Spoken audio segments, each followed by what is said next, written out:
Hello, welcome to the IU Alumni Association's Emerging Alumni Leaders Spotlight Series. Today I'm joined by Ellis Dumas III, a board member for the group's Alumni Association. Ellis graduated from IU Bloomington in 2009 with a BA in Criminal Justice and African American Diaspora Studies. Welcome, Ellis. Hi, well, hello. So let's start off by talking a little bit about where you grew up and what led you to IU Bloomington.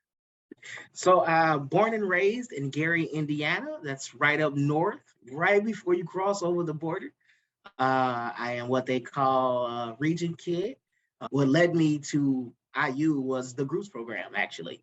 I I must be honest, I didn't really think about much of college throughout middle school or even high school for that matter. And it was a teacher, my English teacher, I'll never forget it, who said, kind of saw some things in me, some potentials, and encouraged me to go to the guidance counselor for a groups program that was coming to the school to talk to people.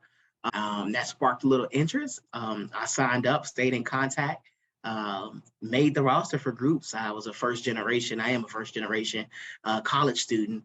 And so it was really exciting, even having the opportunity to go to college.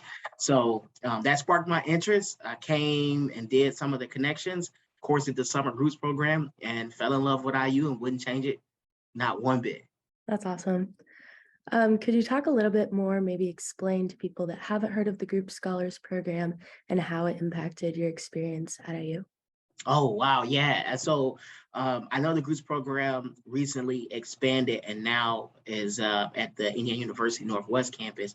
So that was really exciting. But when I joined, it was only still at Indiana University Bloomington. So that was a much needed kind of slight dose of college life, especially for someone coming from a community where I was not the minority. And I must admit, prior to, I didn't get much outside of Gary and outside of my own community. And so going to campus, it was like a whole new world, especially just the beginning of the summer. Just navigating for anyone that's been at IU, getting from forest all the way to the fields can be something of a trek. My very first day of my freshman year, I must admit, if I hadn't fallen in love with IU in the summer, I probably would have quit. Because my very first class, my biology 101 class, I walked in their class and it was like literally 300 students. And I was the only minority in the class, other than a professor, actually, who was our biology teacher. And I think he saw the look on my face and he kind of leaned over and said, "It'll be fine."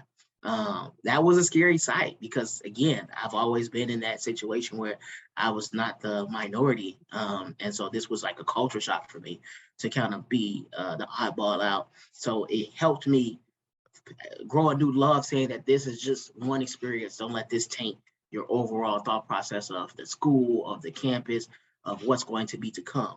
And it helped me kind of push through. Now, can you walk me through your involvement with the group's alumni association? What inspired you to take on a leadership role, and what do you hope to accomplish in that role? Try to make sure that we are an active and engaging board that is going to benefit the current class and future classes to come. That's our primary mission and goal, to also make sure that we're expanding the program, which has just recently happened, so that it's impacting even more students especially within our state. And students like we all are. That's one of the benefits, that we've all been a part of that program and had the same type of impact on our lives.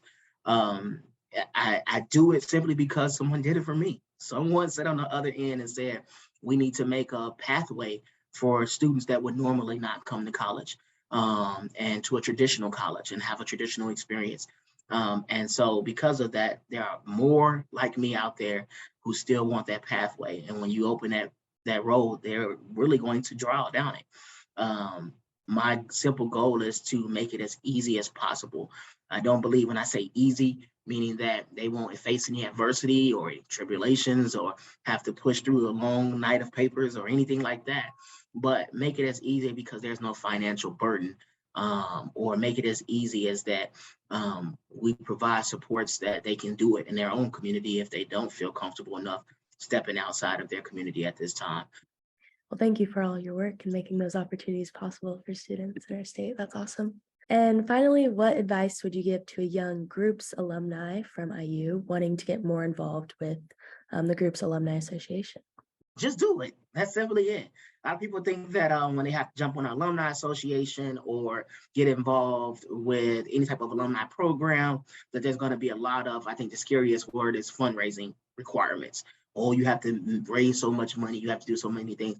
But there are so many other aspects you can use your talents for. A lot of people are great at being creative, creative design. They have a huge network, just the people they know, getting the word out. Again, many hands make for light work. So if you can help us touch 3 additional students that are going to benefit from this program, you've made the impact that we all are trying to do. We need you, we want you, so come and jump in. That's awesome. Well, thank you so much for joining me today, Ellis. I really enjoyed getting to know more about you, your background, and I thought you had some great advice to give. Thank you. Thank you. This video was brought to you by the IU Alumni Association.